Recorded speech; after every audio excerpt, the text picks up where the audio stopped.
উনি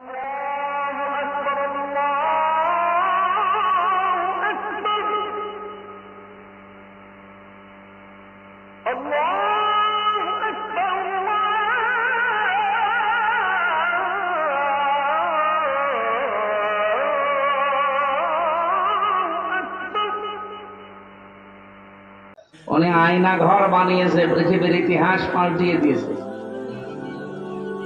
হ্যাঁ, জাহেলি যুগে তারা কষ্ট দিয়েছে, কিন্তু এইরকম কষ্ট আজ পর্যন্ত পৃথিবীতে কেউ কাউকে দেয় যারা তালিকা বানাচ্ছে তারা আজও পায়নি। একটা মানুষ 8 বছর 10 বছর, এদিকে 3 হাত এদিকে 1.5 হাত, এতটুকু একটা ঘর, সামনে আবার একটা টয়লেট বসানো, কোনো জানালা নেই, দরজা নেই, দেওয়াল নেই। ওই যে বসে আছে, ওর সামনে আপনাকে টয়লেট করা লাগবে।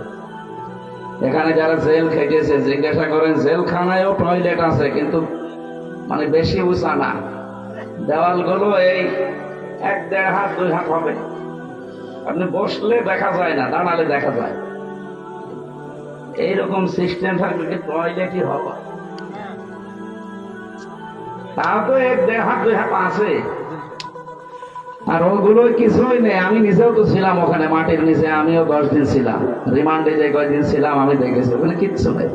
ও দেওয়ালও নেই, দরজাও নেই, পুরাটা ফাঁকা। আপনি কি করবেন বসে টয়লেটে? সব ওরা দাঁড়িয়ে দাঁড়িয়ে দেখে। মানবতার সাথে এই যে মহা কৌতুক, এই আয়না ঘরের সাথে সম্পৃক্ত, এই কারণে ওকে নিকৃষ্ট মানুষের তালিকায় দিয়েছি 1 নম্বরে। আসলে 1 নম্বরে থাকা দরকার। অন্যান্য মানুষগুলো অপরাধ করেছে মানবতার সাথে, কিন্তু এত নিচে কেউ নামেনি। 8টা বছর 10টা বছর তার স্ত্রী জানে না যে সে মরে আছে না বেঁচে গেছে। যদি আপনি ধরে মেরে ফেলে বলতেন যে আমি ব্যারিস্টার আরমানকে মেরে ফেলেছি, তাহলে তার বউটা বিয়ে করতে পারত না। কথা বলে না কেন? আপনার নিজের মেয়ে হোক তো, আপনার জামাই এভাবে 8 বছর 2 বছর 10 বছর নিরুদ্দেশ হয়ে যাক, গুম হয়ে থাক, আপনি দেখেন তো আপনার মেয়ে ঠিকই থাকতে পারে কিনা। 14 জায়গায় বিয়ের জন্য বিভিন্ন জায়গায় খোঁজ লাগানো হয়েছে, কবে দেবে না। মানুষের ভেতরে আল্লাহ চাহিদা দিয়েছে, যৌবন দিয়েছে। ব্যারিস্টার আরমানের স্ত্রীর ভেতরে ছিল না? কথা বলে না কেন? এখনো পর্যন্ত অনেকে জালেমের সাফাই গাছে। হ্যাঁ, কি হয়েছে যে বউ পালিয়ে চলে যাওয়া লাগলো? তোমার সাথে তো হয়নি। তোমার বাবারে যদি এভাবে 8 বছর 10 বছর আটক করে রাখতো আর না বলতো, তুমি তখন টের পেতে যে কি হয়েছে। একটা মানুষকে নিয়ে যে নিরুদ্দেশ করে রেখে দেয়, জানে না কেউ। আমি বলেছি ভাই মেরে ফেল। এটা আমার ভার্সিটির 2 জন ছেলেকে, শাহ ওলিউল্লাহ আর মোকাদ্দাস ভাই, 2 জনকে নিয়ে গেছে, আজ প্রায় 9 বছর হয়ে গেল। কি অপরাধ তাদের? তারা তো ছাত্র। আপনার 9টা বছর তার মা বাবার কাছে যাওয়া যায় না। আমি একজনের বাবার কাছে গিয়েছিলাম, হাম করে কেঁদে জড়িয়ে ধরে। তারাও এক বাপের এক ছেলে। এই গুম, এই শব্দটা যে কত নিকৃষ্ট আর কত ভয়ঙ্কর! এটা মানুষ বেঁচে আছে আশায় আশায় তাও স্ত্রীর সময় পায় করতে পারে। আমরা দেখছি এখন বিডিআররা 16 বছর পরে কেউ বের হচ্ছে, তার স্ত্রী মাত্র 14 দিনের সংসার, এখনো টিকে আছে। সেই মহিলা এই 14 দিনের সংসার করে টিকে আছে, সন্তানাত্ম হয়নি। 16 বছর পার হয়ে গেছে, ও আশায় আছে যে না, আমার হাফিজ আবার আসবে। আপনি নিজেকে ওই জায়গায় দাঁড় করিয়ে বলেন বাস্তবতা কত কঠিন। আমার ম্যাডামকেও তো আমার থেকে 3টা বছর আলাদা করে রেখে দিল। আমার 2টা মেয়ে ছিল, তারাও 3 বছর আলাদাই। পুরা 3 বছর আমি মাত্র একবার দেখেছি তাদের। তাও তো তারা জানতো যে বাইসে আছে, অন্তত হাসিনা পড়ে গেলে হয়তো বের হবে। কিন্তু ব্যারিস্টার আরমানের দিকে তাকান, তার স্ত্রী যুবতী একজন মেয়ে, বিয়েও করতে পারে নাই। স্বামীর আশায় আশায় কাটিয়ে দিয়েছে প্রায় 8 বছর। এই কারণে এই চিন্তা গবেষণা করে ওনারা রিপোর্ট পেশ করেছে যে পৃথিবীতে 1 নাম্বার খারাপ মানুষ, নিকৃষ্ট মানুষ এই মহিলা। আল্লাহ যেন এরকম কিছু সামনে আমাদের আর না দেয়। যাই হোক, বাংলাদেশ অন্তত আয়না ঘর কেউ যেন বানাতে না পারে। এটা আপনি না দেখলে আপনাকে বোঝানো যাবে না, এটা যে কত বড় ভয়ঙ্কর জায়গা। মাটির নিচে এক সুড়ঙ্গ দিয়ে যাওয়া লাগে, কোনো জ্বালানা দরজা নেই, ভেন্টিলেটার আছে একটা, আর জ্বালানা তো নেই। দরজা আছে, তা ওই যে লোহার দরজা, ওর সাথে আবার চেন দিয়ে পা আটকিয়ে রাখে। আমার হাতেও তো বাধা ছিল চেন, আমার পেছনে বাধা ছিল। নিকৃষ্ট তালিকায় যাদেরই নাম এসেছে, আল্লাহ যেন তাদেরকে ডবল শাস্তি দেয়। এরা যা ক্ষতি করেছে, এদের একবার মেরে ফেললে হবে না, এদের 14 বার মারা লাগবে। আর ওদেরকে 14 বার মারবেন, ওদের 14টা জীবন আছে নেই। এরা কি আরম্ভ করেছে?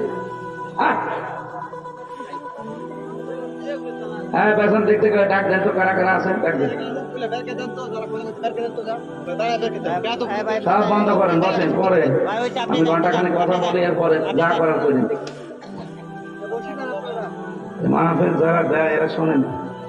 এক মহিলা সে মাথায় কাপড় ফেলে দিয়ে দৌড়াচ্ছে। তুমি এইভাবে দৌড়াও, তোমার গ্রামে মাহফিল দিয়েছে তাই কত নয়, আবার মাথায় কাপড়ও দিয়ে লাগবে। এরা তো তাই কর, আমাদেরকে বসিয়ে দিয়ে ওরা গল্প করছে।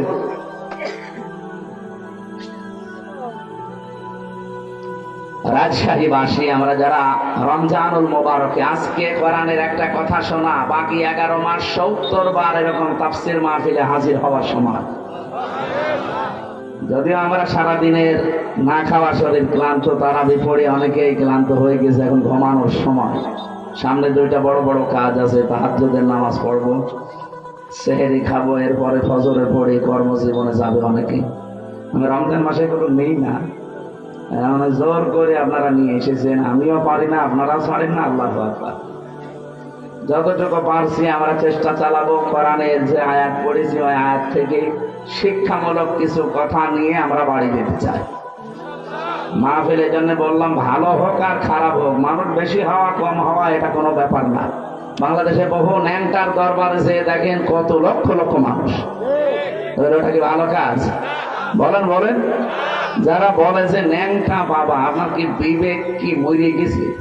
ন্যাংটা একজন মানুষ, ওদের সব। কেউ যদি এই 3টা জায়গা বাকি রেখে অন্য কোনো জায়গায় কাপড় না দেয়, মাথায় কাপড় দেয়নি, স্বামী বাদে পৃথিবীর অন্য কেউ দেখলো, আপনার কবিরা গোনা হবে। তাহলে মেয়েদের সদর কতটুকু? হানাফি মাযহাব অনুযায়ী মুখমণ্ডল, হাতের কবজি আর পায়ের পাতা বাদ দিয়ে পুরা শরীর ঢেকে রাখা লাগবে। পুরুষের সদর যদি নাভি থেকে হাঁটু পর্যন্ত ঢেকে রাখে, তাহলে তার ফরজ আদায় না থাকলেও অসুবিধা নেই, তারপরও খালি গায়ে থাকা ঠিক না জনসম্মুখে। আমি কথা বোঝাতে পেরেছি? মেয়েরা যারা আশপাশে বিভিন্ন জায়গায় এসেছেন, সম্মানিত মা বোনেরা, পোশাক এটা কিন্তু গুরুত্বপূর্ণ একটা পাঠ।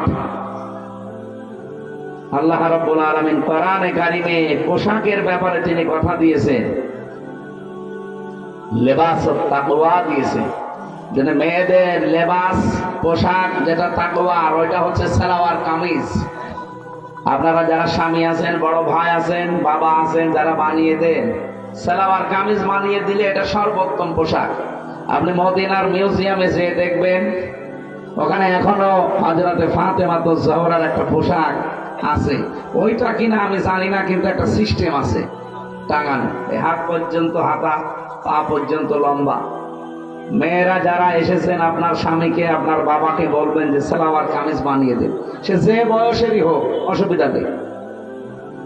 এ 10 বছর হলেই কি আর 70-80 বছর হলেই কি, কোনো অসুবিধা নেই। শাড়ি পরে পর্দা আদায় হয় না, নামাজ হয় না। কারণ মাথায় শাড়ি দিয়ে যদি কেউ নামাজ পড়তে যায়, আর একবার যদি পড়ে যায় কাপড়, সেজদা দিতে গিয়ে চুল বেরিয়ে যায়, আপনার ফরজ নামাজ শেষ। আমি কথা বোঝাতে পারলাম? সুতরাং এমন পোশাক পরা লাগবে যেন নামাজের সময়ও কাজে লাগে, বাইরে হঠাৎ কোনো পর পুরুষের সামনে পড়ে গেলেও যেন পর্দার মতো ফরজ বিধান লঙ্ঘন না হয়। হ্যাঁ, মুখমণ্ডল, হাতের কবজি, পায়ের পাতা খোলা রাখা জায়েজ আছে, কিন্তু সর্বোত্তম পর্দা হচ্ছে এগুলো ঢেকে রাখা, হাত মোজা পা মোজা দিয়ে, যেটা আজিমাত বলা হয়। কিন্তু রুখসাত হিসাবে আপনার মুখমণ্ডল, হাতের কবজি, পায়ের পাতা এইগুলো খোলা রাখতে আপনার ছাড় দেওয়া আছে। এজন্য আশা করছে আমরা এখন থেকে সামনে মেয়েদেরকে, মাদেরকে, বোনদেরকে এইরকম পোশাক বানিয়ে দেব। মারা, বোনরা, বউরাও আপনারা স্বামীকে এটা বলবেন যে আমার হাত পর্যন্ত হাঁটা দিয়ে বানিয়ে দেন, পা পর্যন্ত লম্বা, নিচে ছায়া থাকবে বা পায়জামা থাকবে, ভেতরে ব্লাউজ গায়ে দেওয়া লাগবে, ওপরে একটা ওড়না দেবেন, এমন সেলাই করে নেবেন দরকার হয় দর্জি দিয়ে, যেটা শুধু মাথাটা আর মুখটা এতটুকু বেরিয়ে থাকবে, মুখটা পুরাটা ঢেকে যাবে। এমন সিস্টেম পাওয়া যাচ্ছে এখন। পর্দার এই যে পোশাকটা, এটা কি আল্লাহ খেলা করার জন্য দিয়েছে? কত বড় গুরুত্বপূর্ণ জানেন? আর যে হাজারো জায়গায় জেনা হয়, পরকীয়া প্রেমে মানুষ লিপ্ত হয়, শুধুমাত্র এই পোশাক আশাক ঠিক না থাকার কারণ। গ্রাম অঞ্চলে হয়তো এসব নেই, হ্যাঁ চলে না। এই যে ভাবির সাথে যারা পর্দা রক্ষা করে চলতে পারেন না, শালীর সাথে যারা পর্দা রক্ষা করে চলতে পারেন না, এখানে একটা কারণ আছে। মানে নিজের লোক, এর আর কি, মানে দোলা ভাই আমার বড় ভাইয়ের মতো, কয়েকদিন পরে দোলা ভাইয়ের সাথে আল্লাহর রাতে চলি। এই জন্যে নবীজি বলেন, একজন পুরুষের জন্য দুইজন মহিলা পৃথিবীতে সবচাইতে ভয়ঙ্কর। একজন হচ্ছে তার শালী, দুই নাম্বার তার ভাবি। আল্লাহ এই দুইটা থেকে আমাদের ঈমান বাঁচানো খুব দরকার।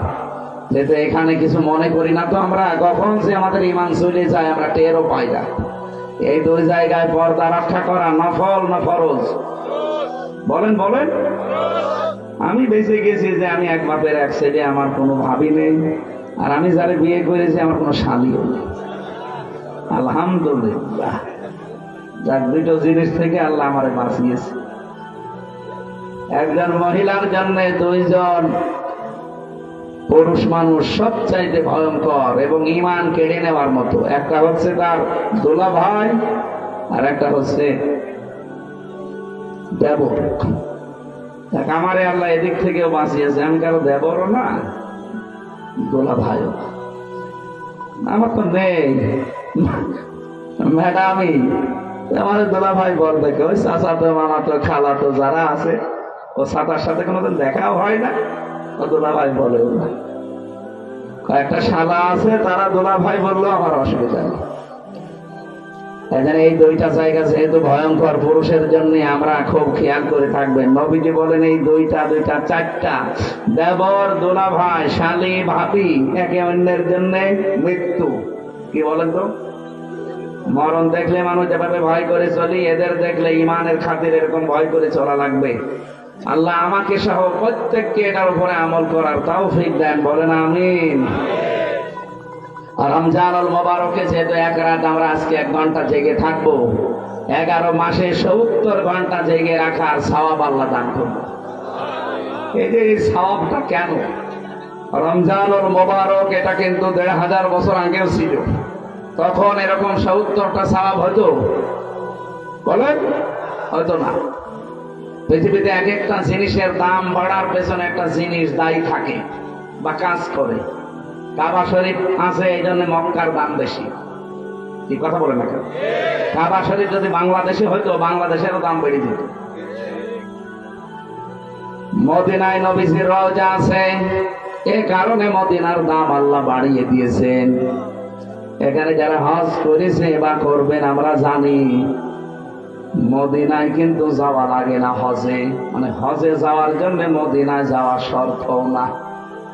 যে কয়টা কাজ আছে হজের সব মক্কায় শেষ, বুঝতেছে? মদিনায় যাওয়া লাগে।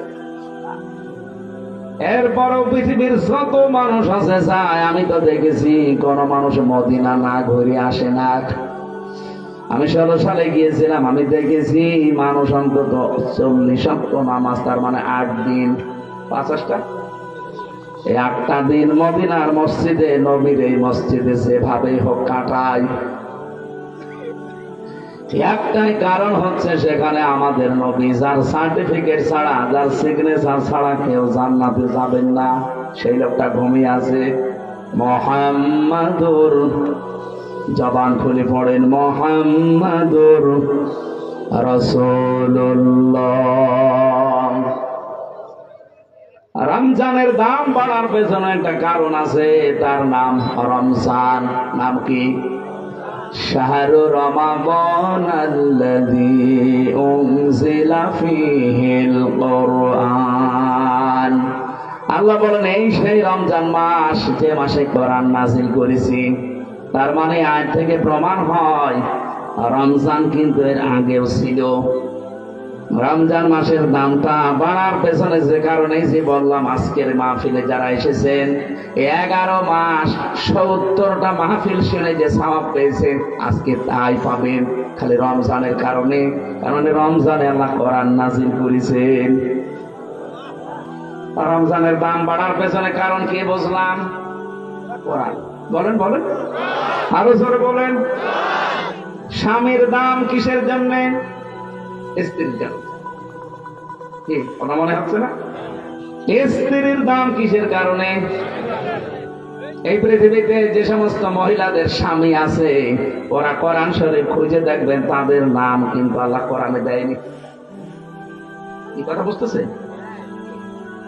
আসিয়ার নাম আল্লাহ কোরআনে দেয়নি, কারণ কি? তার স্বামী ছিল। স্বামী ভালো হোক আর খারাপ হোক। হযরতে খাদিজাতুল কুবরার নাম কোরআনে আল্লাহ দেয়নি, তার স্বামী ছিল। হযরতে আয়েশার নাম কোরআনে আল্লাহ দেয়নি, তার স্বামী ছিল। উম্মে জামিলের নাম কোরআনে আল্লাহ দেয়নি, তার স্বামী ছিল। কিন্তু যে সমস্ত মহিলাদের স্বামী নেই, ওই মহিলাদের নাম আপনি দেখবেন আল্লাহ কোরআনে উল্লেখ করেই দিয়েছেন। হযরতে মারিয়াম স্বামী ছিল, বলেন বলেন। তার নাম আল্লাহ কোরআনে শুধু দেয়নি তা না, পুরো একটা সূরা দিয়ে দিয়েছেন। রব্বুল আলামিন বলেন, হযরতে মারিয়ামের নাম একবার দুইবার না, কতবার কোরআনে উচ্চারণ আছে। কারণ পৃথিবীতে সবচাইতে গুরুত্বপূর্ণ একটা মেয়ে লোকের জীবনে যেটা স্বামী, সেটা তার ছিল না। মা বোনেরা বিভিন্ন জায়গায় যারা বসে আছেন, স্বামী যাদের নেই, তারা কিন্তু টের পাচ্ছেন কি জিনিস হারিয়েছি। আর আমরা তো এই সমাজে দেখতে পাই, যাদের স্বামী নেই, কত মানুষ তাদের দিকে বিভিন্ন নজরে তাকায়।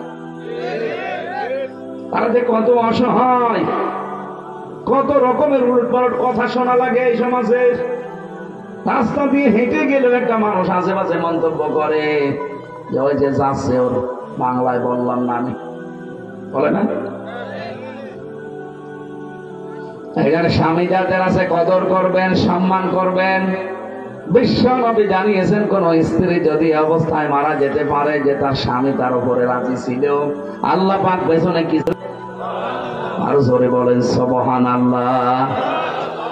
মেয়ে লোকের দেখি না এইসব নেই, ও আর গল্প করে মানুষের কাছে যে এলাকায় সবাই আমারে ভালো বলে, শুধু খোকার বাপ আমারে দেখতে পারে না। তোর এলাকায় সবাই ভালো বলার দরকার কি?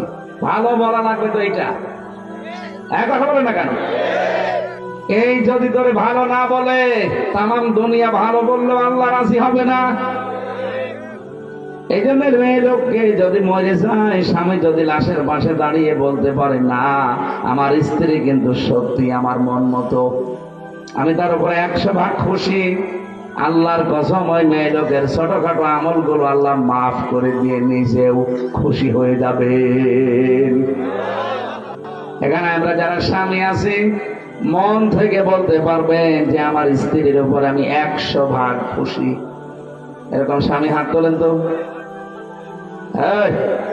আন্দাজে হাত তোলো। প্রতিদিন 2বার করে ঝগড়া করে আবার হাত তোলো না? ওই রকম মহিলা আছে, রাজশাহী থাকতে পারে, এসব আল্লাহর ওলি। এখানে সম্মানিত মা বোনেরা, আলহামদুলিল্লাহ আমি অন্যান্য জেলার তুলনায় আজকে 2 জন স্বামী পেলাম, তারা হাত তুলেই জানিয়েছে যে আমার স্ত্রীর উপরে 100 ভাগ রাজি। আল্লাহ যেন ওই স্ত্রীর মতো আমাদের সবার স্ত্রীকে বানিয়ে দেয়। আমি যেটা বলছিলাম, এই পৃথিবীর ময়দানে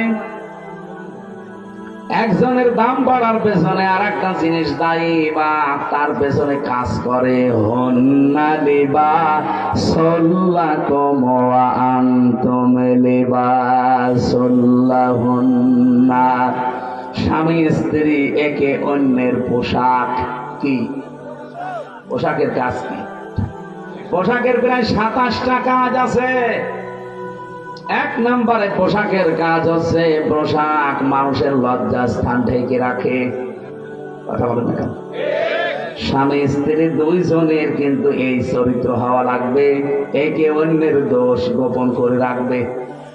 আর আমরা না, পরিবারের দোষ আরো বিভিন্ন জায়গায় একে অন্যটা বলে বেড়াই। 2 নম্বরে পোশাকের কাজ হচ্ছে, পোশাক মানুষের সম্মান বৃদ্ধি করে। বলেন তো, এখানে আমি যে পোশাক পরে এসেছি এ কারণে আপনারা আমার উঠতে দিলেন। আমি যদি ন্যাংটা হয়ে আসতাম, যত বড় আমির হামজা হোক উঠতে দিতেন? বলতেন নাউজুবিল্লাহ, আস্তাগফিরুল্লাহ। হযরত শেখ সাদী রহমাতুল্লাহ আলাইহি, ওনার কিতাব 2টা প্রসিদ্ধ কিতাব আছে, গুলিস্তা আর বস্তা। আমি পড়েছিলাম ওই জামানায়, বাংলায় বের হয়েছিল, উর্দুতে আছে, ফার্সিতে আছে। ওই সময় যেহেতু উর্দু পড়তাম কওমি মাদ্রাসায়, গুলিস্তার বস্তা 2টা বই আমি মাঝে মাঝে পড়েছিলাম। একটা ঘটনা আমার মনে পড়ছে। উনি একবার ছেঁড়া জামা কাপড়, স্বাভাবিক ভাবে থাকতেন এমনিতেই, কবি মানুষ তো, কবি যারা দেখবেন ওরা ওই রকমই থাকে, স্বাভাবিক জীবনযাপন করতেন, সেরকম হাই ফাই পোশাক পরতেন না। এক দাওয়াতে গিয়েছেন, মানুষ তার চিনতে পারে নাই, খাবারও দিতে চায় না, অথচ পরে ওই অনুষ্ঠানে তিনি সেই রকম উন্নত পোশাক পরে, রাজকীয় পোশাক পরে এসেছেন। লোকজন মনে করছে কে না কে, তাড়াতাড়ি নিয়ে তারে খাবারে বসিয়েছে। যত রকমের খাবার তার প্লেটে দিয়ে বলছে নেন। মানে খাবার খাওয়া বাদ দিয়ে একটা একটা করে সব পকেটে তুলছে। লোকজন বাজারে পাগল হয়ে গেছে, বলে না পাগল তোমরা, এতক্ষণ পর্যন্ত আমি এসেছিলাম, সম্মান আমাকে করনি, করেছো আমার এই পোশাককে। এজন্য পোশাককে খাবার খাওয়াচ্ছে, যে খা, আমার দাম নেই, দাম তো তোর। পোশাক এটা কিন্তু মানুষের দাম, সম্মান, মর্যাদা বাড়িয়ে দেয়। স্বামী স্ত্রীর সম্পর্ক হওয়া দরকার ঠিক ওই রকম। রব্বুল আলামিন এমনিতেই হন্না লিবাসুল লাকুম দেননি, ওয়া আনতুম লিবাসুল লাহুন্না। পৃথিবীর প্রতিটি জিনিসের পেছনে একজন দায়ী থাকে, যে তাকে উপরে ওঠার জন্যে। মক্কার দাম যেহেতু কাবার জন্যে, মদিনার দাম নবীজির জন্যে। স্বামী স্ত্রীর দাম স্ত্রী স্বামী, স্বামী স্ত্রীর জন্যে। রমজানুল মুবারকের দাম হচ্ছে কোরআনের জন্যে। রব্বুল আলামিন বলেন, এমন কোরআন আমি দিয়েছি হুদাল লিন্নাস, এটা মানুষকে হেদায়েত দেবে। কোরআনের সেই ক্ষমতা এখন আর নেই। আগেকার জামানায় যারা পীর সাহেব সন্তান, বিভিন্ন দরবারে মানুষ যেত আল্লাহকে পাওয়ার জন্য, তারা কোরআন শরীফ তুলে দিত, এই নেন আল্লাহকে পেয়ে যাবেন। তারা কোরআন পড়তো, বুঝতো আমার আল্লাহর পরিচয় তারা পেয়েছে। তো এখনকার জামানায় দেখি অধিকাংশ দরবারে সিস্টেম আর নেই। এখন গেলে কোরআন শরীফ আর দেয় না, জিকির দেয়, হো হো করবি যা। আপনি ব্রাহ্মণবাড়িয়া, চট্টগ্রাম, বিশেষ করে কুমিল্লা, এই লাইনগুলোতে আপনি যে দেখবেন যত দরবার আছে, অধিকাংশ দরবারে গেলে কোরআন শরীফ দেয় না।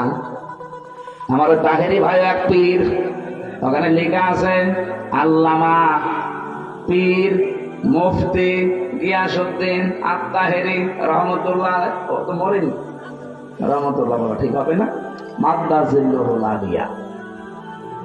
এর কাছে যারা যায় ওকে কোনোদিন কোরআন শরীফ তুলে দেবে, কারণ ও নিজেই দেখি কোরআন শরীফ পড়তে পারে না। ওর যা তেলাওয়াত, আমার ছোট মেয়েও হাসবে। কি আমি তো নিজে 2-1টা শুনেছি, ওনার যা তেলাওয়াতের সিস্টেম, আমার ওই যে ছোট মেয়ে যেটা ফারিহা জান্নাত, ওইটা হাসবে, এ পড়া হইল। আমার আব্বার পড়া মাঝে মাঝে শুনি তাই হাসা, দেখি পড়ছে দাদা। কোরআন শরীফ পড়তে হলে যে নিয়ম নীতি গুলো আগে জানা লাগে, ওটা আমার মেয়ে জানে, কিন্তু আমার বাবা জানে না। বাবা এই 65 বছর বয়সে এখন আবার নতুন করে আলিফ বা তা সা শিখতেছে। উনি আপনাদের মতো গ্রাম্য মানুষ, কৃষক, এতদিন হয়তো পড়েনি, বাসে সময় দেয়নি। এখন এই বুড়ো বয়সে এসে আমি তা তাকিদ দিয়েছে যে পড়াই লাগবে, টাকা পয়সা খরচ হয় কোরআন। যেহেতু রমজানুল মোবারক এসে গেছে, 1 মাসে হুজুরকে দরকার হয় আপনি লিখে দেন। এখন পড়তেছে, আশা করছি উনিও পারবে। পীরের দরবারে আগে গেলে তারা কোরআন তুলে দিত, মানুষ পড়ে পেয়েছে তো আল্লাহকে। এখন যেহেতু কোরআন দেয় না, এই জন্য আল্লাহকে অধিকাংশ দরবারে পায় না, পায় কি? গাঁজা। এখন বলে না কেন? আপনি দেখছেন এখন বিভিন্ন জায়গায় যত বাহিনীর রেড দেখছে, অধিকাংশ দরবার গুলো আপনি 113টা দরবারেরই দেখলাম, এগুলো সব ব্যাংকে গড়িয়ে দিয়েছে অলরেডি। কারণ এখানে সব জেনা, ব্যভিচার আর গাঁজা খাওয়ার আড্ডাখানা। কোরআন শরীফের কোন নিয়ম সেখানে পাওয়া যায় না, তো নাম কিন্তু পীরের দরবার, শাহে দরবার। ওখানে বছরে বছরে ওরস শরীফ হয়, নওরোজ শরীফ হয়, খসরোজ শরীফ হয়, গোসল শরীফ হয়। 1 বছর পীর সাহেব গোসল করে না, ওই একদিন এসে গোসল করবে। ওই গোসলের পানি নিয়ে তার মুরিদের মা, বোন, ভাবি যা আছে সবাই আল্লাহর নাম নিয়ে নাকি খায়, বিসমিল্লাহ বলে। নাউযুবিল্লাহ। 1 বছর গোসল না করলে আমার মনে হয় ওর কাছে শয়তানও বেরবে না। ওদের কি গন্ধ, পাটা তো কি। আর এই লোকেরা যদি গোসল করিয়ে সেই পানি, আমার মনে হয় পানির কাছেও যাওয়া ঠিক না, বলে 2-3 দিন গোসল না করলে তা কেমন লাগে শরীরের ভেতর। আর শয়তান 1 বছর কত কিছু হয়, আমি নিচে নামলাম না। আমি যেটা বোঝাতে চাই, কোরআন আল্লাহ দিয়েছেন মানুষকে হেদায়েত দেওয়ার জন্য, সেই ক্ষমতা এখনো কোরআনের আছে। এই জন্য প্রথম আয়াত কি কোরআনের? যালিকাল কিতাবুল লা রাইবা ফীহি। এই যে কিতাবের আগে আলিফ লাম আছে।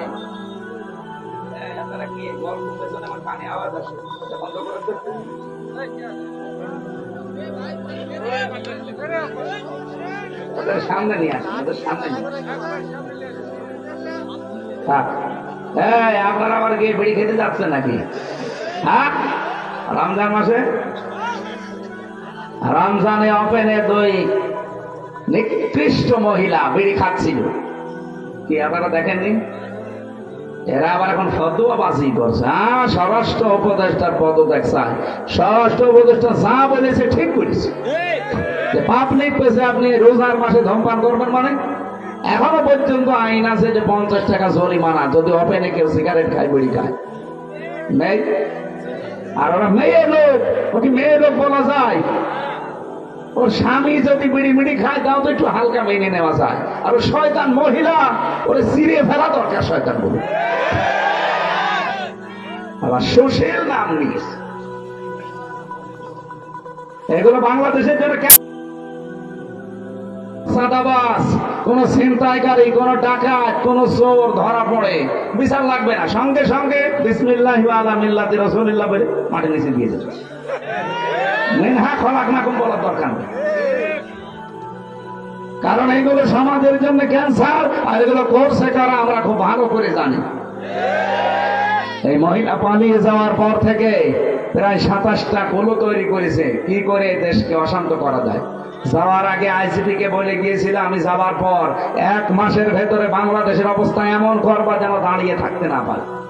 শয়তান, ওখানে মহিলা শয়তান, শয়তান মহিলা। আমরা কোরআনে কারিমে সূরা ইউসুফের তাফসীর পড়েছি, শয়তান 2 প্রকার, একটা মানুষ শয়তান আর একটা জিন শয়তান। কি?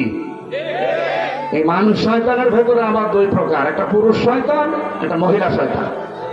মহিলা শয়তান এত ভয়ঙ্কর, কোরআনে কারিমে আল্লাহ যেখানে মহিলাদের চক্রান্তের কথা দিয়েছেন সেখানে এমন নাম দিয়েছেন, ইন্না কাইদা কুন্না আযীম। আল্লাহ বলেন মেয়েদের চক্রান্ত বড় ভয়ঙ্কর। আযীম শব্দ যেখানে সেখানে আল্লাহ লাগান না, আমাদের নবীর চরিত্রে একবার লাগিয়েছেন, ইন্নাকা লাআলা খুলুকিন আযীম। এমন মহান চরিত্র আপনাকে দিয়েছি কিয়ামত পর্যন্ত মানুষের কুল কিনারায় পাবে না। এই জন্য আযীম এটা আল্লাহর নাম, যেখানে সেখানে আল্লাহ দেয় না। অথচ মেয়েদের চক্রান্ত এই কথা বলতে গিয়ে আমার আল্লাহ, এটা যদিও জুলাইখার নামে নাজিল হওয়া, কিন্তু কায়দা কন্যা এটা কিন্তু বহু বচন। এই কথা বুঝতেছেন? এই বহু বচন দেওয়ার কারণ কি? কারণ জুলাইখায় শুধু শেষ না, যুগে যুগে জুলাইখার এরকম হাজারো ভাই বোন আসবে দুনিয়ায়। কে বলেন? জুলাইখা যেমন ষড়যন্ত্র করেছিল নবীর বিরুদ্ধে, জুলাইখার বোন যারা আসবে কিয়ামত পর্যন্ত এরাও ষড়যন্ত্র করবে নবীর ওয়ারিসদের বিরুদ্ধে। সেরকম জুলাইখা আমরা একটা পেয়েছিলাম। আলেমদের নামে বদনাম দিয়েছে, আলেমরা নাকি ধর্ষক। আল্লামা সাঈদীর নামে পর্যন্ত ধর্ষণ মামলা হয়েছে। যেই মহিলাকে সাজিয়ে নিয়ে এসেছিল পিরোজপুর থেকে, যে বলবেন যে আমাকে ধর্ষণ করেছে, অ্যাডভোকেট তাজুল ইসলাম আদালতে জিজ্ঞাসাও করেছে যে মেয়ে আপনাকে কি মাওলানা সাঈদী ধর্ষণ করেছে? বলছে জি হ্যাঁ। আপনার ওই সময় বয়স কত ছিল? আপনি জন্ম তারিখ বলেন। বলছে 1975 সালে আমার জন্ম। ধর্ষিতা হয়েছেন কত সালে? 1971 সালে। অ্যাডভোকেট তাজুল ইসলাম বলেছিল যে মাননীয় আদালত তাড়াতাড়ি এই পয়েন্টটা লেখেন, এ মহিলার জন্ম 75-এ, ধর্ষিতা হয়েছে 71-এ, ওইটা কি রুহের জগতে? ওই দিনই মামলা ঢিসমিস হয়ে যাওয়ার কথা না? করবে কে? বানানো তো, সব বানানো, হাসিনার সব বানানো, বিচার ব্যবস্থাও বানানো, বিচারপতিও বানানো, প্রসিকিউটরও বানানো, সাক্ষীও বানানো, বাদীও বানানো, সব বানানো, মহিলাও বানানো। নাই তো 75-এ জন্ম নিয়ে 71-এ ধর্ষিতা হয়? ওটা হলে নাই রুহের জগতে হতে পারে। কিন্তু মামলাটা রেশমেশ হয়নি, কারণ বিচারপতি যারা বানিয়ে রেখেছিল কালা মানি, ওর বিসি উড়িয়ে গেছে। ওর বিসি উড়িয়ে দিয়েছে, সিলেটের মানুষেরা পালিয়ে যাচ্ছিল। আমার সামনে পড়লে আমি ঘোড়া থেকে কেটে দিতাম।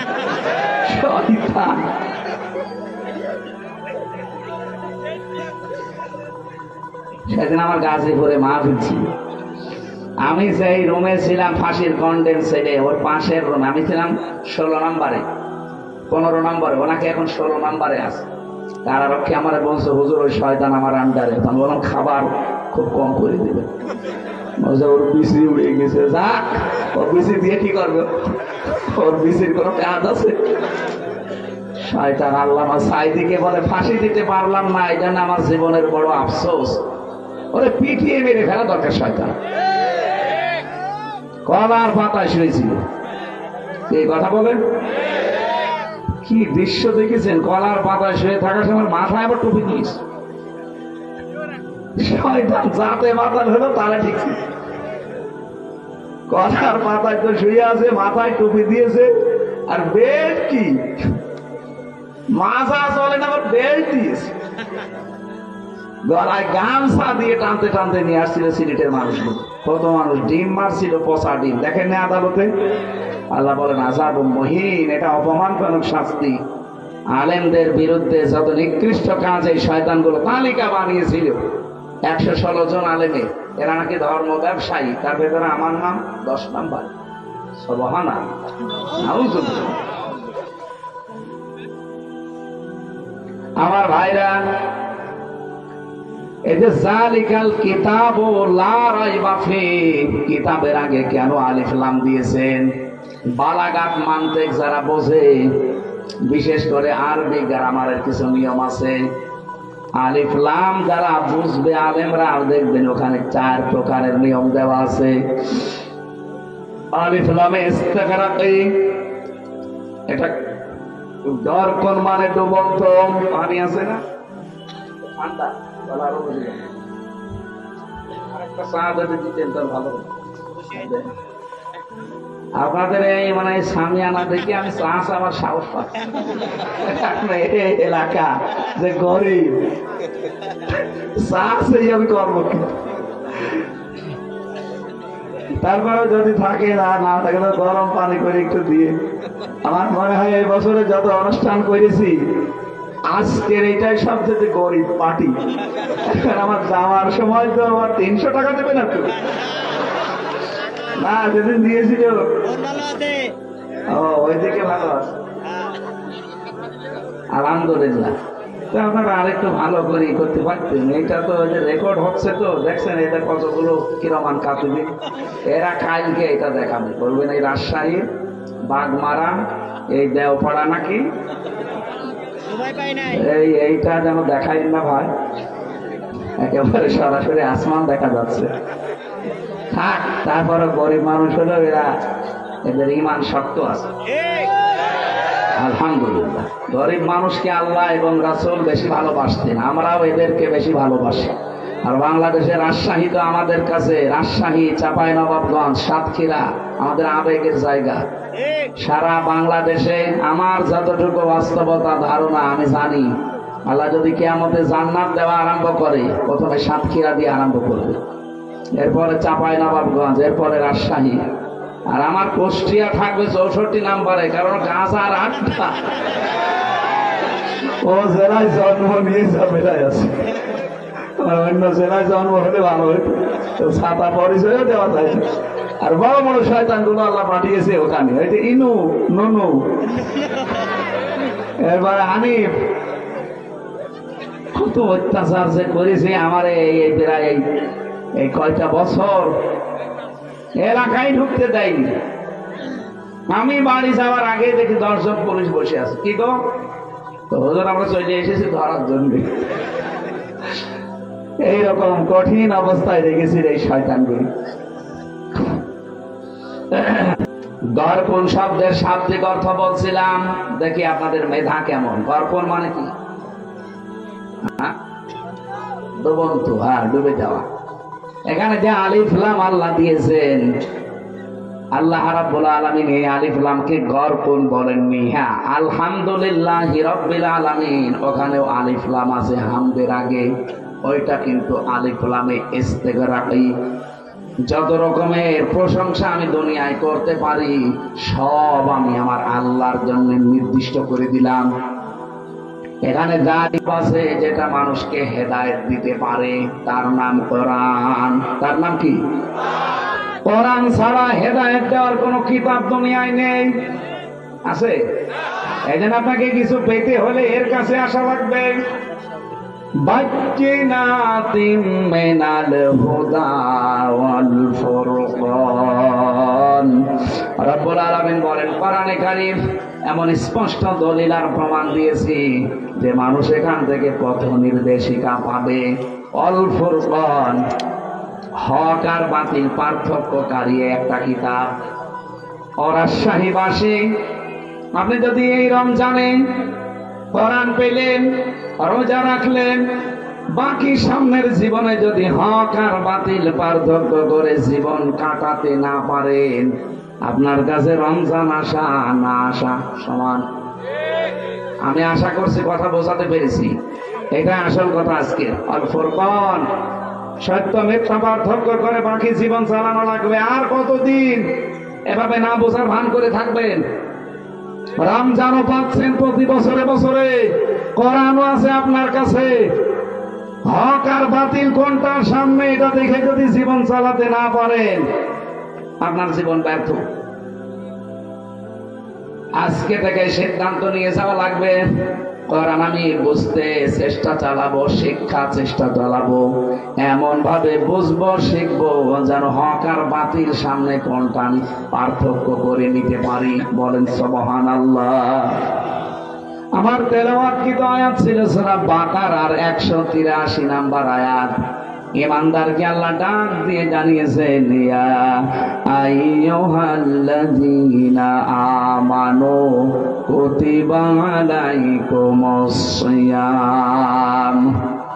ইমানদারের আমি তোমাদের উপরে রোজা লিখে দিলাম, কামা কুতিবা আলাল্লাযীনা মিন ক্বাবলিকুম, তোমাদের পূর্বে যত জাতি পাঠিয়েছি, যত নবী, প্রত্যেকের উপরে রোজা কিন্তু ফরজ ছিল।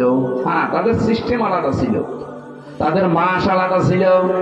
হযরতে মুসা নবী রোজা রাখতেন যেদিন তিনি পার হয়েছিলেন ফেরাউনের কবল থেকে ওই দরিয়া, ওটা মুহররমের 1 তারিখ 10 তারিখে তিনি রোজা রাখতেন।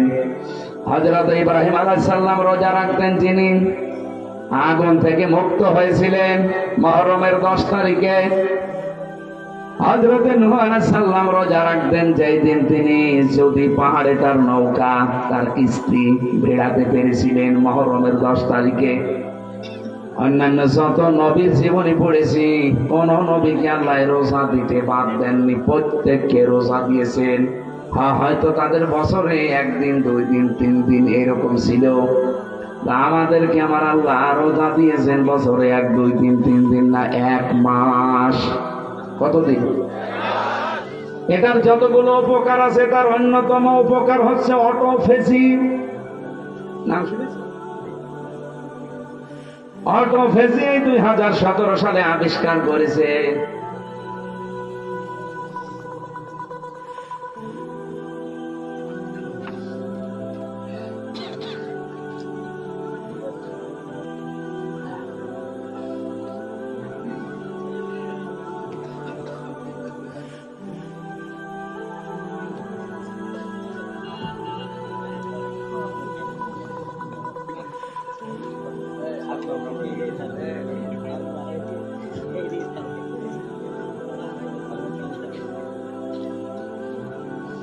রাজশাহী বাসে জাপানের একজন বিজ্ঞানী, স্বাস্থ্য বিজ্ঞান, উনি নোবেল পেয়েছেন 2017 সালে। এই তথ্যটা দিয়েছেন ইউশোনারি ওসামি। এই লোকটা জানিয়েছে আমাদের শরীরের ভেতরে 2 কোটি কোষ আছে।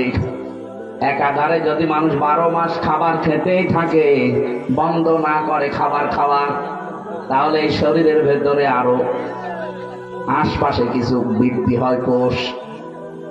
এই যে ফসল যারা চাষ করে, ফসলে আমার মনে হয় কত কিছু দেওয়ার পরও ফসল ভালো হয় না, কিন্তু পরগাছা, আগাছা, ওকে কিছু দেওয়া লাগে, ওই এমনি বাড়তে থাকে শরীরের ভেতরে। ঠিক কোষ আল্লাহ দিয়েছেন 2 কোটি, এগুলো আমাদের শরীরকে কন্ট্রোল করে। কারণ রক্ত আছে আমার শরীরে, আপনার শরীরে 5 কেজি থেকে 5.5 কেজি। এই 5.5 কেজি রক্তকে পুরা শরীরে কন্ট্রোল করছে।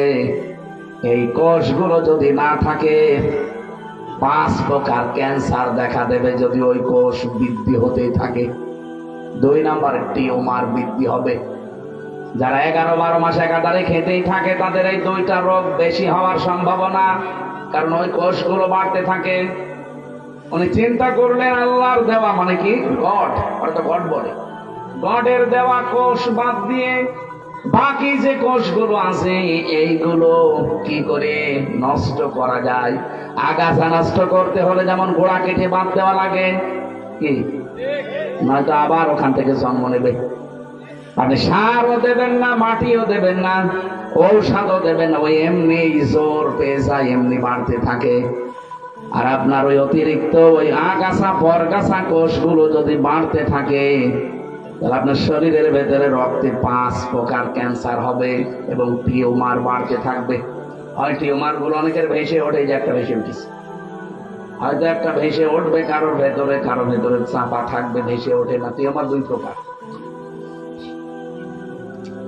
চিন্তা করবেন এটা কি করে কমানো যায়। 13 বছর গবেষণার ফল, এমনিতে নোবেল দেয়নি, দিয়েছে এই কারণে। 13 বছর গবেষণা করে উনি জানিয়েছে কেউ যদি অন্তত 29-30 দিন 12-14 ঘন্টা দিনের বেলা না খেয়ে থাকতে পারে একাধারে, তাহলে আল্লাহর ওই গডের দেওয়া কোষগুলো, আমরা কি বলবো গড না আল্লাহ? ও তারপরে বলুক আল্লাহর দেওয়া এই সৃষ্টি কোষগুলো, ওরা যেহেতু আল্লাহকে বিশ্বাস করে না, ওরা বলছে গডের দেওয়া প্রাকৃতিক নিয়মে এমনি তৈরি হওয়া। আসলে কি সব এমনি তৈরি হয়? এর পেছনে একজন কারিগর আছে না? এখানে আমরা বলবো একবারে বলেন তো কে, আর জোরে বলেন কে। ওরা অন্য জাতির লোক, ওরা আল্লাহকে বিশ্বাস করে না, এজন্য গড বলে চালায়, প্রাকৃতিক বলে চালায়। প্রকৃতিগত ভাবে তৈরি হওয়া এই কোষগুলো তখন ক্ষুধার্ত হয়ে যায়, তখন ওই যে আগাছা পরগাছা অতিরিক্ত বেশি ওই কোষগুলো তখন খাওয়া আরম্ভ করে। 30 দিন একাধারে খেতে খেতে পোড়া সাবার করে ফেলে, আপনাকে ওই আগের অবস্থায় আবার ফিরিয়ে দেয়। তখন ক্যান্সার থেকে, টিউমার থেকে আল্লাহ আপনাকে বাঁচিয়ে দেয়। আর ও লিখেছে যে আল্লাহ না বাঁচিয়ে দেয় আপনাকে গড। আমি আবার বলছি, ও যা বলে বলুক, তোর তথ্যটা ঠিক আছে। ও গড বলুক আর প্রাকৃতিক বলুক, আমরা কি বলবো বলেন তো? আল্লাহ পাক 30টা রোজার দ্বারা এটা করেন। চিন্তা করলে এটা পাওয়া যাবে কোথায়? তথ্যটা পৃথিবীর কোন ধর্মগ্রন্থে আছে কিনা দেখি তো। 4500 ধর্মগ্রন্থ আছে দুনিয়ায়। কত? 4500। উল্লেখযোগ্য যেগুলো সেগুলো নিয়েছেন। এই পৃথিবীতে সবচাইতে বেশি মানুষ বাস করে খ্রিস্টান ধর্মে। কোন ধর্মে? ওই যারা বাইবেল পড়ে দেখেন না, ত্রিপিটক পড়ে, এই পৃথিবীতে বাস করে ইসলাম ধর্মে। ওরা আছে 250 কোটি আর আমরা আছি 200 কোটি।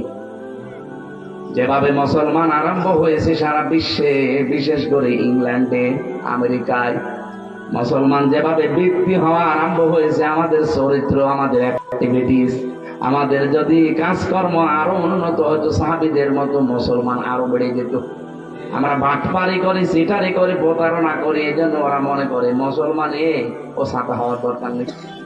কিন্তু সাহাবীদের মতো যদি আমরা তাকওয়া অবলম্বন করতে পারতাম, চরিত্র বানাতে পারতাম, এই মানুষগুলো আমাদের দেখে দেখে মুসলমান আরো বেশি হয়ে যেত। 4500 ধর্মীয় গ্রন্থগুলো একটা একটা করে মিলিয়েছে। কোন ধর্মীয় গ্রন্থ পাইনি যে এই তথ্যটা পাওয়া যাবে। শেষ পর্যন্ত মুসলমানদের ধর্মীয় গ্রন্থ কোরআনে কারীম, সূরা বাকারার আমি যে আয়াত পড়েছি 183 নম্বর আয়াতের পরের আয়াত শেষের অংশে, সূরা 80 নম্বর আয়াত, ওয়া আনতাসুমু খায়রুল লাকুম ইন কুনতুম তা'লামুন। বলেন আল্লাহু আকবার। রব্বুল আলামিন বলেন, তোমরা যদি রোজা রাখো তোমাদের জন্য ভালো হবে, এটাই তোমাদের কল্যাণ হবে। কি কল্যাণ হবে? উনি এখানে 27টা পয়েন্ট দিয়েছেন যে রোজা রাখলে এই এই কল্যাণ হয়। তার 1 নম্বরে আপনার ওই অতিরিক্ত পরগাছা, আগাছা, ওই কোষগুলো আসল কোষ ধ্বংস করে ফেলবে। যুগে যুগে আল্লাহ বিধানটা এমনি দেয়নি, এই কারণেই দিয়েছেন। আমরা যদি রোজা রাখি, কত বড় মারাত্মক 2টা অসুখ থেকে আপনি বাঁচতে পারবেন, একটা ক্যান্সার আর একটা টিউমার। এই কথা বলেন না কেন? 2 নম্বরে রোজা রাখলে মানুষ সুস্থ থাকে। কঠোর পরিশ্রম যারা করে এরা আমার মনে হয় বাদ দিয়ে বাকি কারো রোজা ছাড়া ঠিক না। এমনিতে যারা দোকানে বসে আছেন, মাঠে ঘাটে কাজ, হ্যাঁ মাঠের কাজও কঠিন, কিন্তু তারপরেও যদি আপনি রোজা রাখতে পারেন, 1 মাস রোজা রাখার দ্বারা ওই অটোফেজির মাধ্যমে আপনার কোষগুলো ধ্বংস হবে এবং আপনাকে সুস্থ করার জন্য 11 মাস আপনাকে চালানোর জন্য রোজা কার্যকর ভূমিকা পালন করবে। রোজা এখন থেকে আর ছাড়া যাবে। কত মানুষ দোহাই দেয়, হুজুর আমার গ্যাস, আমি রাখতে পারি না, এটা একটা শয়তান। রোজা রাখলে তোর গ্যাস ভালো হবে। যারা বলে আমার ডায়াবেটিস, রোজা রাখলে সমস্যা, কে বলেছে আপনাকে? আপনার কি ডায়াবেটিস আমার চাইতে বেশি? জেলখানায় যে আমার ডায়াবেটিস 27,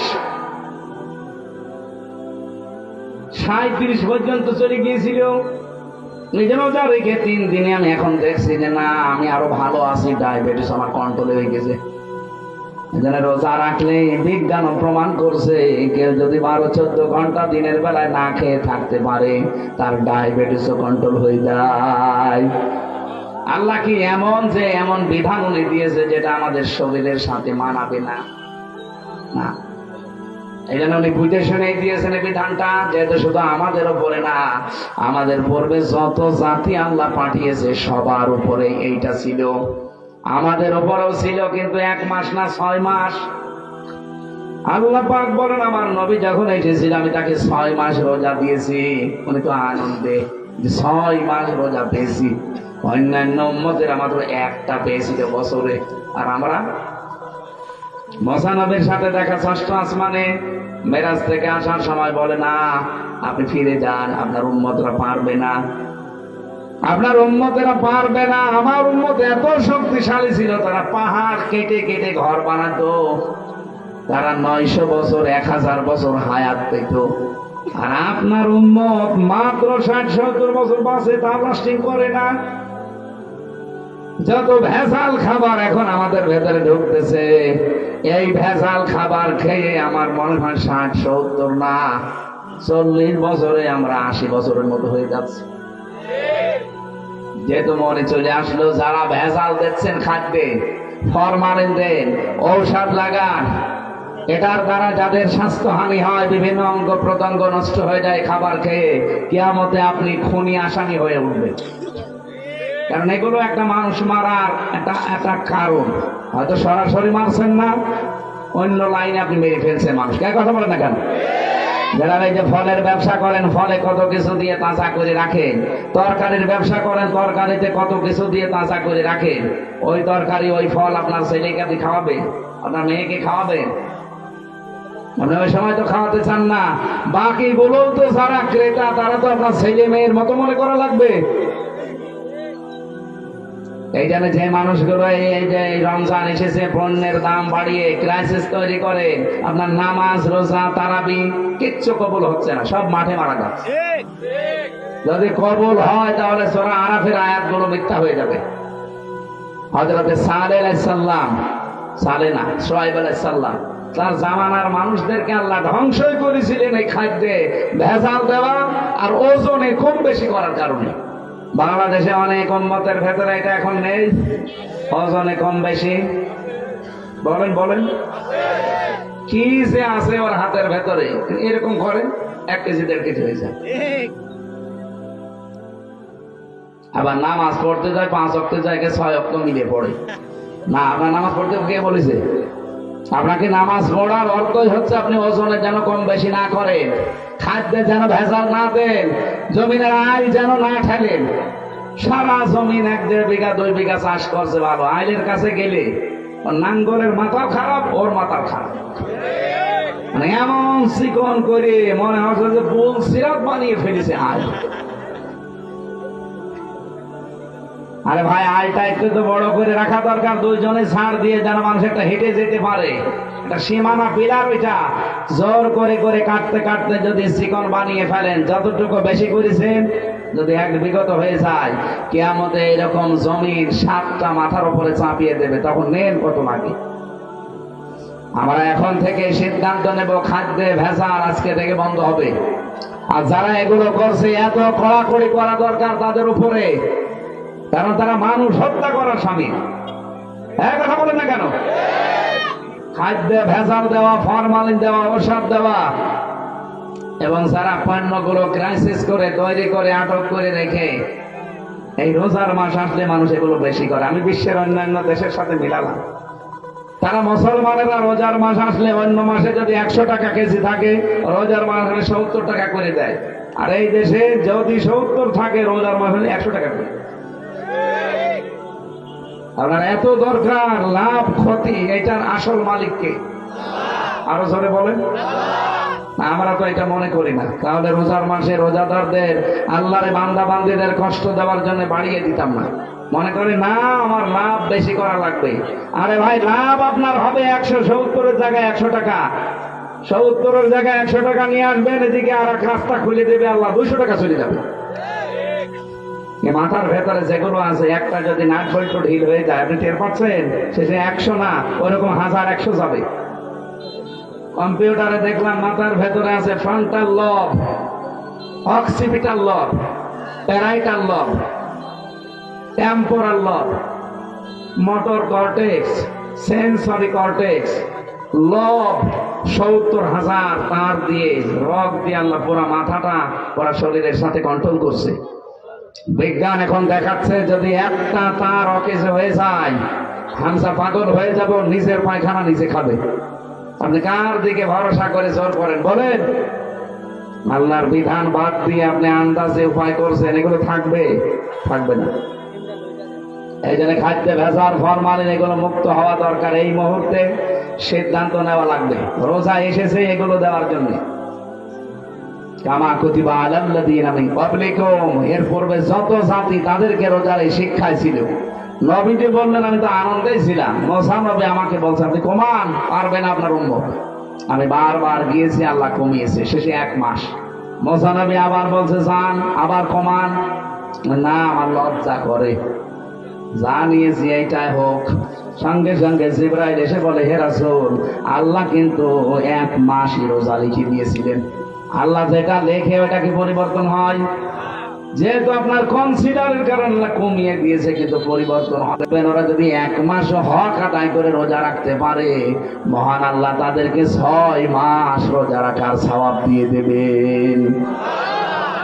হাদিস, বিশ্ব নবী বলেন ওই লোকটার রোজায় আল্লাহর কোনো দরকার নেই যে লোকটা রোজা রেখেও মিথ্যা কথা ছাড়তে পারে না। এদেশে তো নেই। আমরা নিজেদেরকে এখন থেকে কন্ট্রোল করবো না। আল্লাহ তাকওয়া যেন অর্জন হয়। রোজা রাখার দ্বারা যেটা আপনি দেখান আমার আল্লাহকে, অন্যান্য ইবাদতেও এইটাই দেখাবেন। আল্লাহ কম বেশি সবাইকে এই আয়াতের উপরে তাদের জীবন চালানোর তৌফিক যেন দান করেন, বলেন আমিন। এই বিধানটা মানতে গিয়ে কত কন্ট্রোল ভাবে মানুষ চলে। কেউ না দেখলে আল্লাহ দেখছে, এই ভয়ে কোনো হারাম জিনিস খেতেও চায় না। গুরুত্বপূর্ণ থেকে আল্লাহ বাঁচাবে রোজার দ্বারা। 2 নম্বরে বিপদে পড়ে সাহায্য পাঠাবে। আপনার ধারণাও নেই যে এখান থেকে সাহায্য আসতে পারে। এরকম প্রায় 9টা বিষয় আমি কোরআনে পড়েছি। এই জন্য আমরা রোজা রাখার দ্বারা এগুলো পেতে চাই। যেহেতু সামনে 11:30 বাজে,